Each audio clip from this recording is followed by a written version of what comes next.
तो यक्ष ने पूछा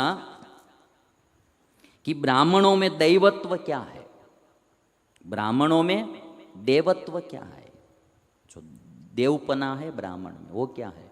तो कहते कि वेदों का स्वाध्याय, वेदाध्ययन करना वो ब्राह्मणों का देवत्व है। वेदाध्ययन नाम ज्ञान संपादित करना, क्योंकि ब्राह्मणों का सबसे बड़ा ज्ञान कार्य होता है विद्या संपादित करना और लोगों को विद्या पढ़ाना। तो जो ज्ञान संपादित करना और ज्ञान बांटना वो ब्राह्मणों का मुख्य कार्य है, इसलिए कहते वो उनका देवत्व है।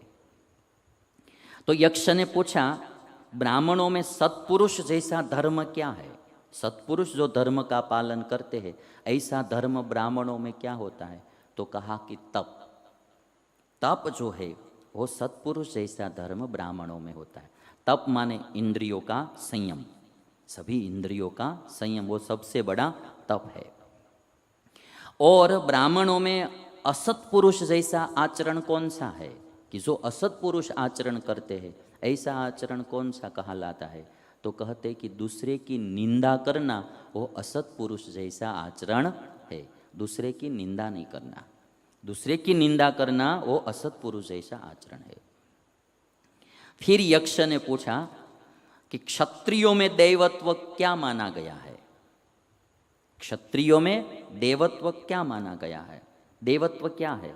तो कहते कि बाण विद्या वो क्षत्रियों का देवत्व है, क्योंकि क्षत्रियों को सबकी रक्षा करने की है, तो बाण विद्या में निपुण होना वो उनका दैवत्व है क्षत्रियों का। सत्पुरुष जैसा धर्म कौन सा है क्षत्रियों में, यज्ञ करना वो सत्पुरुष का धर्म है। तो राजा महाराजा यज्ञ बहुत करवाते और बाण विद्या में भी वे निपुण रहते थे, इसलिए ही प्राय मृग्या करने के लिए जाते, थोड़ी प्रैक्टिस हो जाए। तो बाण विद्या वो उनका देवत्व है और ये जो यज्ञ करना वो सत्पुरुष ऐसा धर्म है। असत्पुरुष ऐसा आचरण कौन सा है क्षत्रियों में। तो कहते कि शरणागत का परित्याग कर देना वो असत्पुरुष जैसा आचरण है। अर्थात क्षत्रियों का सबसे बड़ा ये धर्म होता है कि शरणागत की रक्षा करना, शरणागत का परित्याग नहीं करना।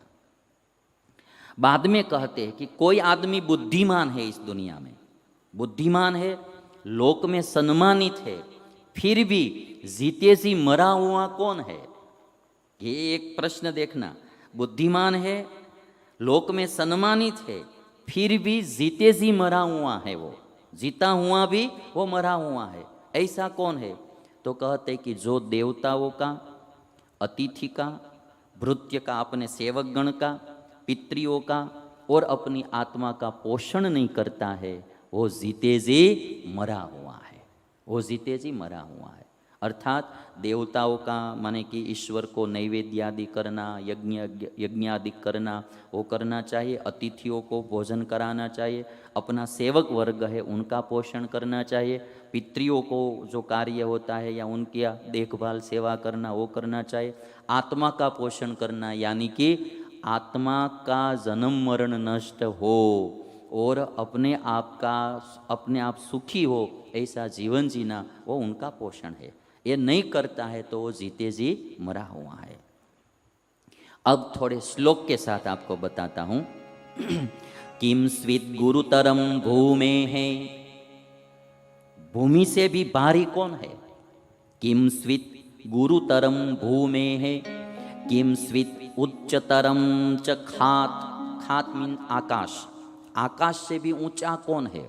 पृथ्वी से भारी कौन है, आकाश से ऊंचा कौन है। किम स्वित शीघ्रतरम वायो हो, वायु से भी तेज गति वाला कौन है, वायु से भी तेज गति वाला कौन है। किम स्वित बहुतरम तृणात्, और तृणों से भी ज्यादा कौन है, तनिकों से भी ज्यादा कौन है। 4 प्रश्न एक श्लोक में पूछा। दूसरे श्लोक में युधिष्ठिर उत्तर देते हैं, माता गुरुतरा भूमे है, माता जो है वो उनका गौरव भूमि से भी अधिक है।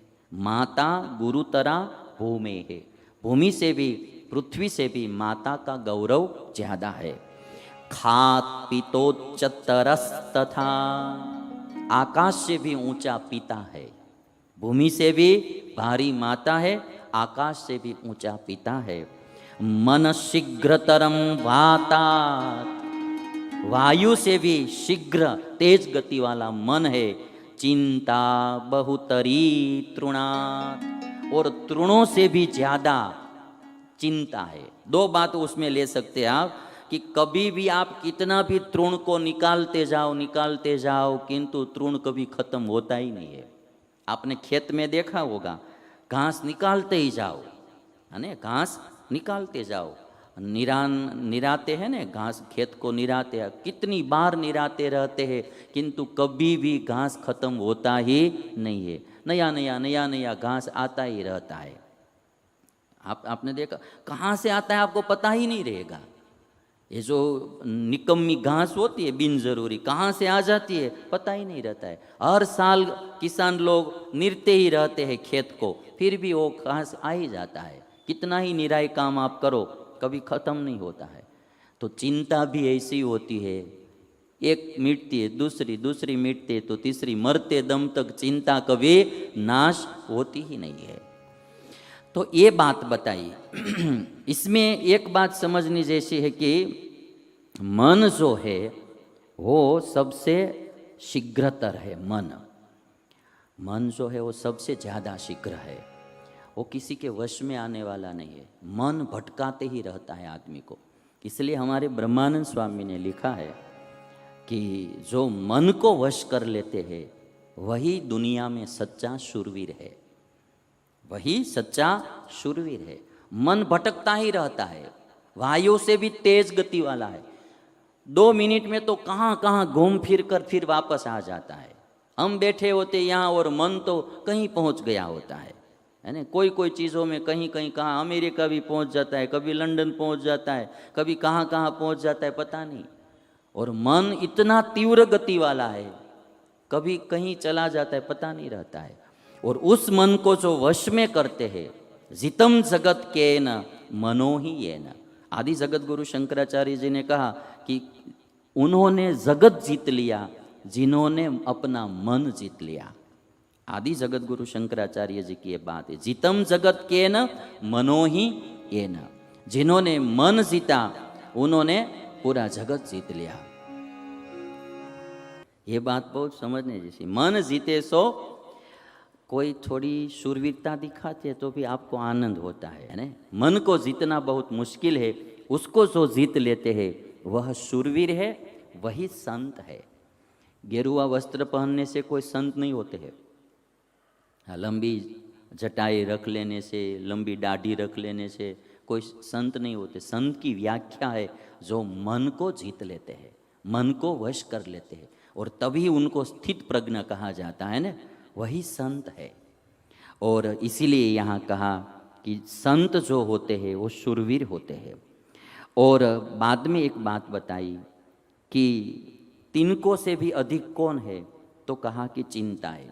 तिनको से भी अधिक कौन है, तो कहते हैं चिंताएं। ये दुनिया में तृण से भी ज़्यादा चिंताएं होती है, तृण से भी ज़्यादा। और चिंता न हो ऐसे लोगों को इस दुनिया में से ढूंढना बहुत मुश्किल होता है। कोई न कोई प्रकार की चिंता आदमी को सताती ही रहती है। और चिंता से क्या होता है, स्वास्थ्य भी बिगड़ता है, बहुत कुछ बिगड़ता है।